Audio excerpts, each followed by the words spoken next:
All right, David and Goliath. David and Goliath. Obviously, I think everybody in the room probably knows the story quite well. I want to pose a question that will get us kind of warmed up and going for the workshop today. What would it have taken? What kind of a person? We know the story. The story is great, and I don't want to take the story away. I mean, the story is fantastic. Who wants to lose the story of David and Goliath? It's so redemptive on so many levels. And yet, what kind of person would have been needed for the story of David and Goliath to have never have needed to happen in the first place? For there never to have been this conflict that needed a resolution? What kind of person? And maybe your answer is no, there's no person. It's something else. And so what I want to do is I want to start with a little group discussion, A, because I hate group discussions and I don't have to be involved. And B, because I would prefer to just sit and talk, but this shows that I'm trying to make my teaching more versatile and engaging. And some of you, I'm sure, love group table discussions more than I do. But I want you to discuss at your table. I want every table to kind of come up with an answer. I'll give you I'll give you till 25 after the hour. So 6 minutes to figure this out together. And here's some options. Did they need a better political ruler? If they didn't have Saul sitting alone in his tent at the top of the mountain there, at the top of the hill, outside the valley of Elah, is that what they needed? They needed a new political ruler. Did they need a new kind of spiritual leader? Did they need a particular kind of priest? Or where's the priesthood in the story of David and Goliath? Like, where are these spiritual leaders? Where are they? Did they need, by the way, if you know where I'm headed with this teaching, don't ruin it. I don't think many in this room probably do, but if you do, lol, don't ruin this. But think about that at your table. Brainstorm is it something else? Is it like trick question, Marty? Here's what they needed. Come up with your table's idea of what is it that the world needed, mainly the kingdom of Israel. What did Israel need in order for David and Goliath to have been a non-starter, a non-story? What would they have needed? I'll turn it over to you guys. Wrestle with that. What kind of person? What kind of situation? What is the variable? Go ahead.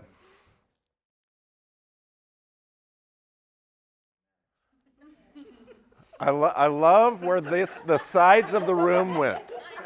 Time travel and we need a big dude. I love that. All right, now, I think there's probably a million ways to answer this question. I think everything that every table mentioned probably could have radically been a game changer, right? Especially time travel. And hey, if they had a 10-foot guy to go up against the 9-foot Goliath, it probably would have been a game. Absolutely. So this is not that there's a right answer or wrong answer. I want to tell you what my answer is. I think the person they needed was a blacksmith. And that's because I think the text tells us. I think the answer is in the text. It tells us why the David and Goliath story happened. So I'm going to go a few chapters earlier. I'm going to go to 1 Samuel 13. Starting in verse 19, it says this: "Not a blacksmith could be found in the whole land of Israel, because the Philistine had said, otherwise the Hebrews will make swords or spears.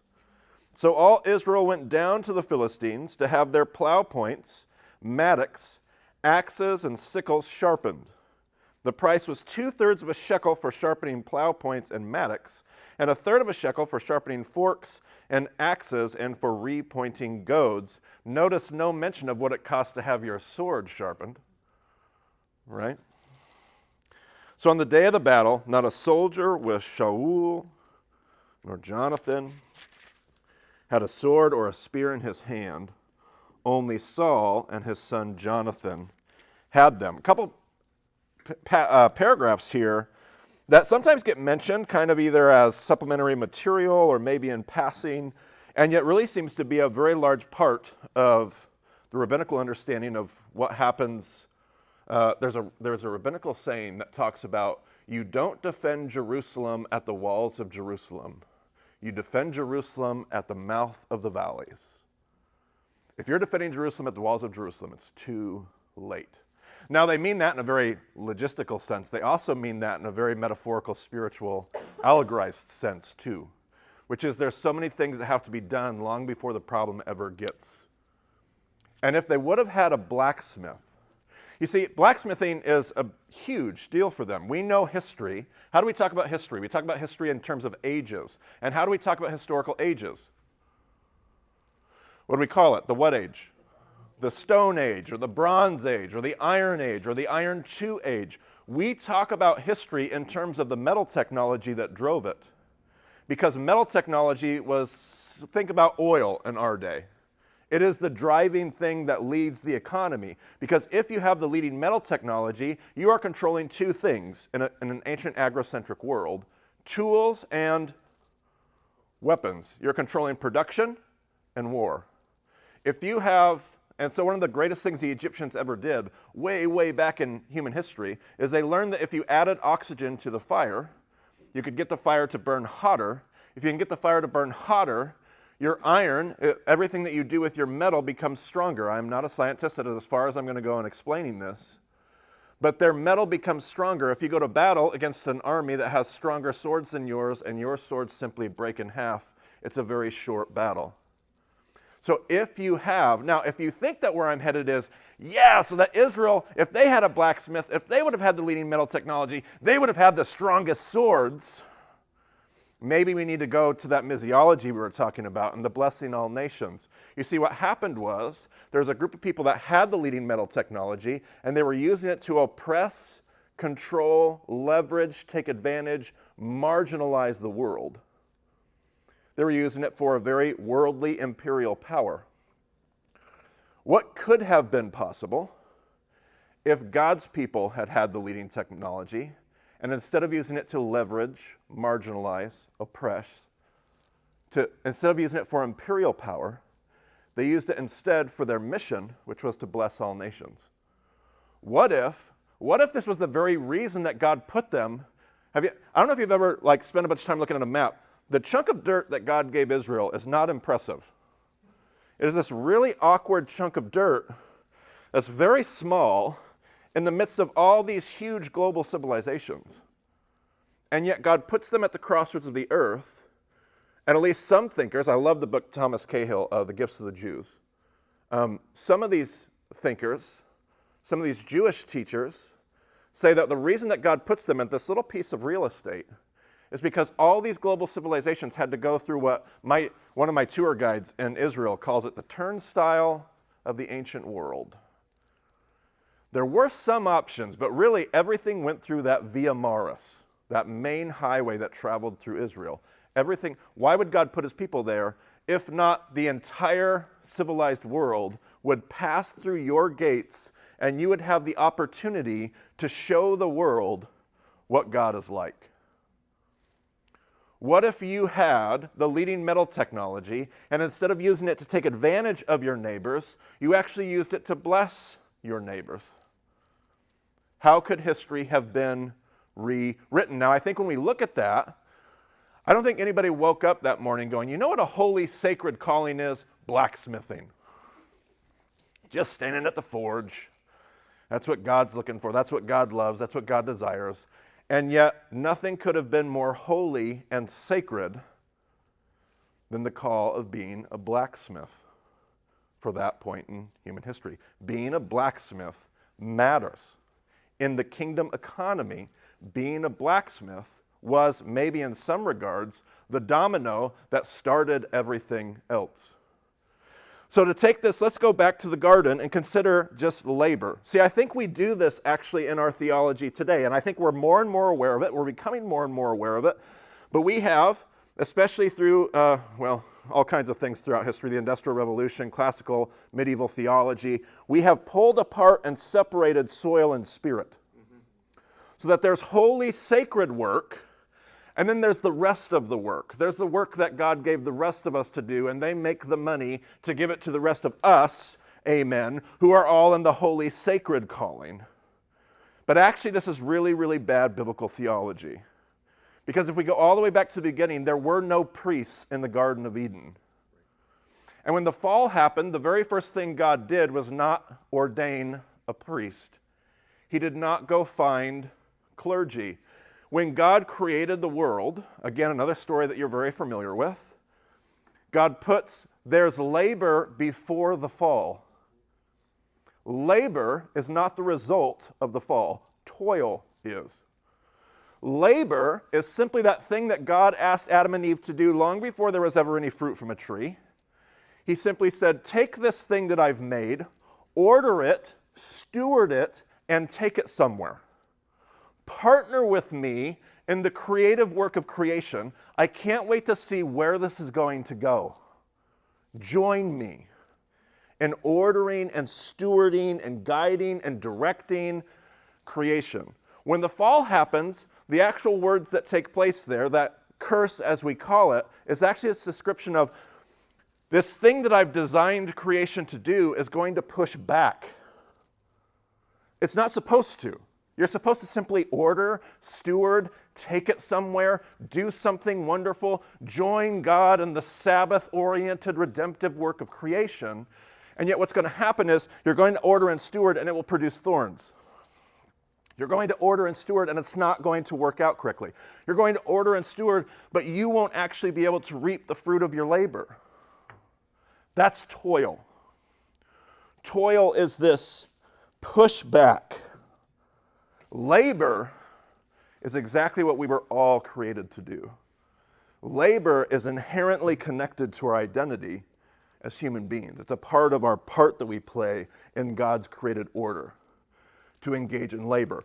Labor is holy, sacred, and foundational to what God did in creation. If you take any vocation you can think of, any vocation, some of them are harder than others, boil it down to its purest essence. What it is the proper ordering and stewarding of creation. What you get later in the story is priesthood.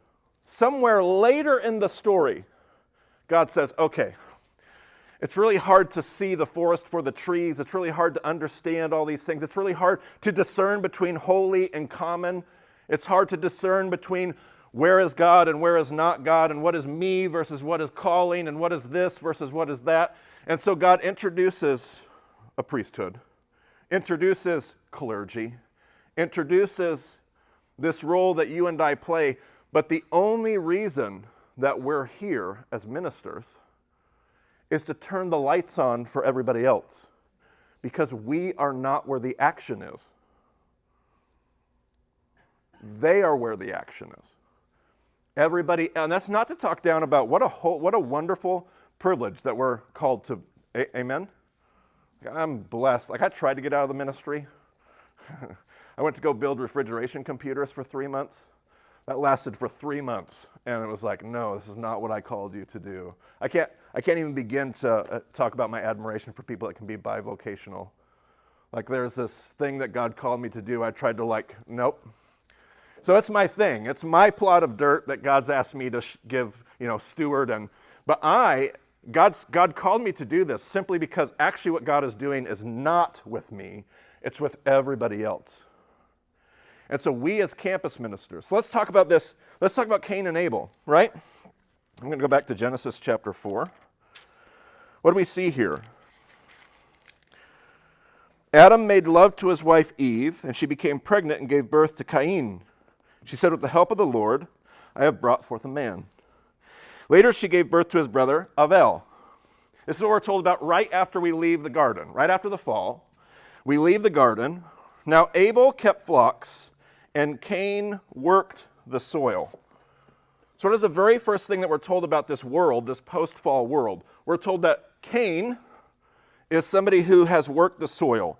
He has discovered that the vegetation and the trees and the fruit produces seeds, and you can take these seeds and you can put them in rows, and you can kind of create the rows and plot them out, and if the sun and the rain and the water and everything kind of works out correctly, you can actually order and steward creation. You can take an apple tree, let's hope that wasn't the bad tree, and you can actually produce more and more of them, actually can order and steward their production, and create more apples, which were definitely Granny Smith's, because Red Delicious is a result of the fall. I chose my apple very intentionally this morning. I'm glad to see so many nods in the room. That you can control the production because that's wonderful. It's beautiful. Look at what you're able to do. You can order and steward creation and bless more creation. What is Avel? Well, Abel, he's learned that if I take certain animals and I put them together at certain times of the year, see how articulate I am? And they create more of them. And you can actually order and steward this part of creation to produce more, and this creature creates wool for clothing and milk for food, and I can order and I can steward. I can take creation somewhere. This is the sacred, sanctified, holy part of vocation. What happens in the fall is there is an order to creation. The Jews call this shalom. We've already talked about it more than once today. I've heard the word mentioned. Shalom talks about everything being in its proper place. Wholeness, obviously we translate it as peace. It's connected to the idea of absence of conflict, because if everything was in its proper place, you wouldn't have conflict. But it's so much more than the absence of conflict. It is wholeness. And the Jews talk about three relationships. They even talk about it sometimes as a triangle. There's a relationship between God and creation. There's a relationship between God and humanity. There's a relationship between humanity and creation. There are all these relationships. And all these relationships in their proper place creates shalom. What the fall did was it took this beautiful, I wish I had a third hand I could make a triangle, but I don't. Whenever I do this, I'm trying to show you a triangle. What the fall does was take the shalom and twisted it out of disorder. And it's true, and this isn't a workshop on what we've done with theology, because all we did was focus on one corner of the triangle, and all we do is talk about sin and all that. That's a great workshop, but that's not what we're here to do today. Like, good kingdom theology talks about all of it, of which the sin thing is definitely a portion of the triangle. It is a part, but there's also this larger conversation about all their proper relationships and all their proper places. Now, there are two Hebrew words that are relevant here. One of them is the word zedekah. They say zedekah today. In modern Hebrew, it refers to charity. But in the biblical Hebraic language, zedekah is translated righteousness, usually. And zedekah is the state of being in right relationship. I don't know what you think of when you hear righteousness. I think a lot of us think right living. It's related. There's a relationship to right living and being in right relationship, because there's a relationship between us and creation and us and God and creation. But righteousness is the state of right relationship. It's a much more relational term in Hebraic thinking than it is like relates to law. Only in that law relates to relationship. Because zedekah is the state of being in proper relationship. When things are twisted out of that order into disorder, you have another Hebrew word, which is mishpat. Say mishpat. I didn't have you say zedekah. Say zedekah. Zedekah is which word? Righteousness. Mishpat is, did I tell you which? Justice. Mishpat is justice. Comes from the root word shafat, which is to judge. And then you have shofet, which is a judge. So the book of Shophatim, right? The book of Shophatim, the book of Judges. Shofet is a judge. Shafat is to judge. Mishpat is the place of judgment, is what mishpat literally, etymologically refers to. The M modifier makes it the place of. Mishpat is the place of shafat. So when things have been twisted, to judge is not a Western, I'm a judge with a gavel, I'm pronouncing a decision. It's not looking at the twistedness and being like, that's twisted, bang. It's not the pronouncement of the judgment. Everybody's like, well, duh. The judge in the book of Judges, the judge is a participant. The judge is not just the person that makes the decision. the judge is also responsible for enacting that decision and restoring shalom. So the shofet is responsible for doing the shafat. So the mishpat is where it all the disorder gets brought back into order. There's righteousness and there's justice. Mishpat is the righteousness is the right relationship. Everything's been twisted, and mishpat is putting everything back in its proper relationship. There is a Hebrew word for a different kind of justice, the pronouncement of justice. It can be mishpat sometimes, depending on how it's used, and there's a whole etymological conversation about that. There's another Hebrew word for that called din. Din is the retributive. God has pronounced a judgment on you. That's din in the Hebrew. Mishpat is this restorative, redemptive justice of putting things. This is hard for us to get our heads around because we come from a Western culture that has built. So I used to live in northern Idaho. I now live in Cincinnati. At northern Idaho, we had a university there called the University of Idaho. Cool name. And we were surrounded by the university there, had these Native American reservations there. And they would come onto campus every single year, and they would bring a portion of their annual, they had a council that would do their judging. And they would come do this as a part of the law school. These people being trained in law would actually, it was a part of their course to engage this, and they would always do this like little sharing lecture time. And they would talk about the one thing that's so dramatically odd and different about Eastern versus Western judgment is they said, your justice system is largely, not completely, largely retributive. You try to get people to not do something wrong because of what might happen to them. You try to get them to avoid speeding because you get a speeding ticket. And they said more ancient and more Eastern forms of justice, this people group shares with the law school, is about putting things back in their proper place, which often has to be, the last thing it has to be is retributive. Because you'll never be able to just keep offering retribution. The world just keeps getting twisted more and more and more out of whack. The more you just offer retributive justice. And so what that means is that so often the offended engage in what I think our language would call forgiveness, because the only way you'll ever put things back in proper place is to figure out how to restore one thing, offer a little bit of forgiveness from over here, do some reconciliation over here, offer a whole lot of reparation over here, but the whole goal of the process is to bring shalom. Again, that's a whole nother workshop, so I'm going to get back to my topic at hand. Our work in campus ministry. What does God say about this table over here talked about, and this table over here? You both spoke of the mission of God's people. Why did God choose Avram? Well, there's a ton of reasons, but I love this verse from Genesis 18, verse 19. For I have chosen him, God speaking about Avram. He's about ready to do the whole Sodom and Gomorrah thing. And he's like, I have to tell Avram what I'm about ready to do. Why, God? Why? He's just going to argue you out of Dean. Like here's God about ready to just throw down some justice, some good old American justice, right? Like boom. And he's like, I got to tell Avram. To which you're like, why? And there's this wonderful teaching in Jewish Midrash about three different people. It talks about Noah being the man in the fur coat. You're like, well, what? Who cares about Noah in a fur coat? Like, that's not in the biblical text.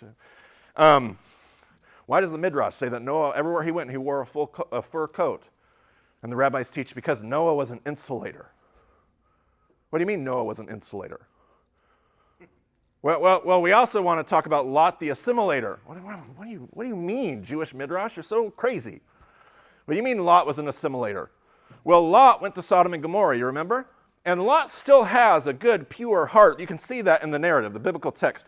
Lot is still the same spiritual stock that God called him out of. The problem was that Lot just assimilated into the Sodom culture, so much so that he had no witness. He himself was still committed to hospitality, but he had no distinctiveness. just purely assimilated, so that when the moment came, he could save some angels, but he couldn't even save his own family, let alone the culture that he was sent to bless and redeem, the city of Sodom. Okay, but what about Noah wearing a fur coat? Well, that's because Noah was the insulator. What do you mean? Well, when God came and said, Noah, I'm going to destroy the whole world. I need you to make a boat. You and your family will survive. Noah said, when do I need to have it done by? When God came to Abraham and said, Abraham at this point in the narrative. God came to Abraham. He said, I'm going to destroy Sodom and Gomorrah. Abraham says, you can't do that. What if there's 50? What if there's 40? What if there's 30, 20, 10? Rabbis say, why did he stop? Why didn't he go until God's like, all right, enough? Why didn't he go for 5? What about 1? God, how about just not destroy the city? God hadn't refused him yet. Why didn't he keep going? And the Jewish tradition says because he knew that Lot had 10 people in his family, which you have to do some math to figure out how that works. But nevertheless, he figured at least Lot would be there. But that's what happens when we assimilate. We can't even save our own family. So there wasn't even 10 there to save Sodom. I think at times, most of us Christians, I know I'm tempted to be more like Noah. Like, God comes and says, it's time for judgment. I think most Christians would be like, great, what time is it? Am I going to miss lunch? And the invitation of God's people is to be like Avraham. Would you argue with God? Would you stand on a hill and say, God, you can't? Because this is what God says. Genesis 18, verse 19. For I have chosen him so that he will direct his children and his household after himself to keep in the way of the Lord by doing what is right and just. Some translations say, in doing righteousness and justice. There's this weird partnership in creation where God's like, I'm here to offer some judgment on Sodom and Gomorrah, but I have to tell Avraham. Why? Because I've asked Avraham to be about doing righteousness and justice. So in some weird twist of biblical narrative, God's like, I need to consult him. There is this partnership that we have. What does any of this have to do with campus ministry? Because we all work with students who are training to be blacksmiths. They're training to be mechanical engineers. They're training to be counselors. They're training to be nurses. They're training to be all these secular jobs. And I think so often we focus on all of the spiritual stuff and give very little credence to the soil, when in actuality, what we may find our calling as campus ministers is coming alongside of this university. Is this university our enemy? Is it the den of iniquity that everybody tells us about, which I know makes a really good fundraising pitch? Or is the university the place that is training them to be unbelievable doctors, artists, stay-at-home parents, like whatever it is that university is going to train them to be, and God's going to call, whatever station God's going to call them to be, and yet what they're doing is actually where the action is. It's actually the work far more than you and I in putting order, righteousness, and justice, what they're doing. There's this restaurant here in Louisville. It's a restaurant. They make food. It's not a church. It's a restaurant. And what do they do with the restaurant? It's a pay as you can, because there are some folks out there that don't have enough here in some neighborhoods in Louisville. And so they can come and eat, and then some people might come and they might actually pay more.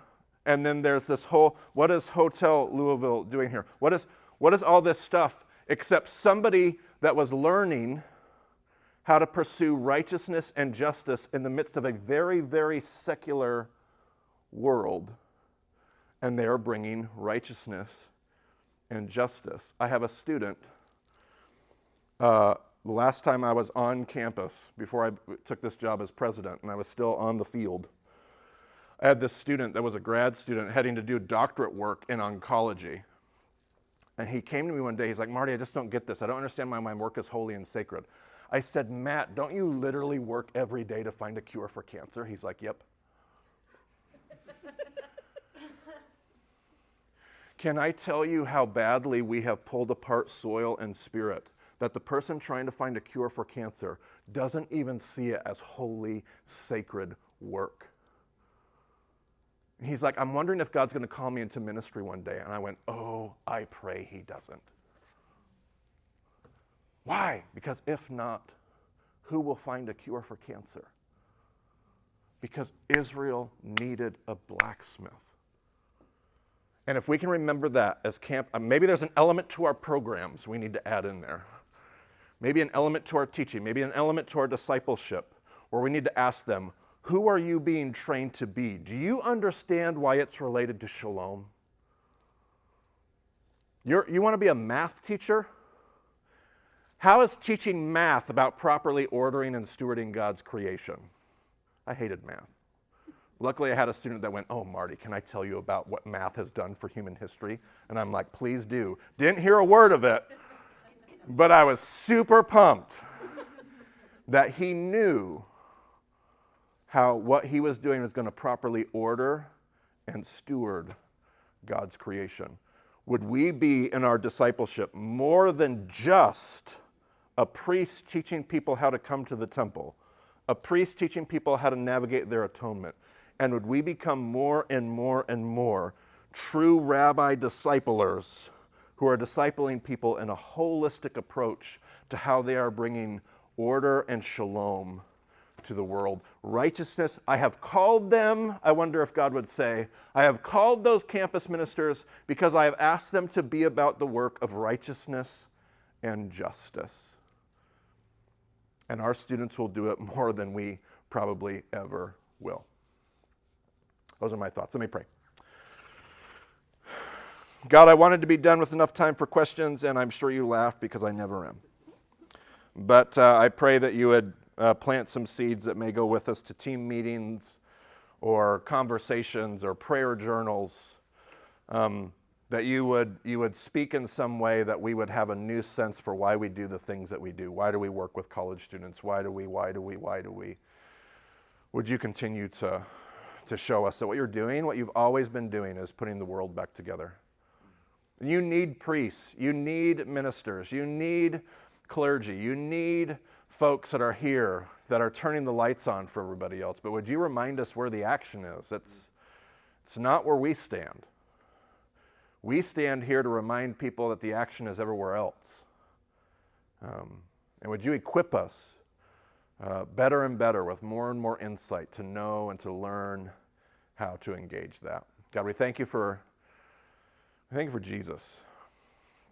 Thank you that he would call people like fishermen and tax collectors, and he would find people that weren't just students in a Beit Midrash somewhere, but he went out and he found people who were workers. He called people who were tent makers. He just so that everybody could know what the kingdom looks like when it's put in flesh and blood. God, thanks for Jesus. I just pray all this in his name today. May it go with us. Amen. Thanks, everybody.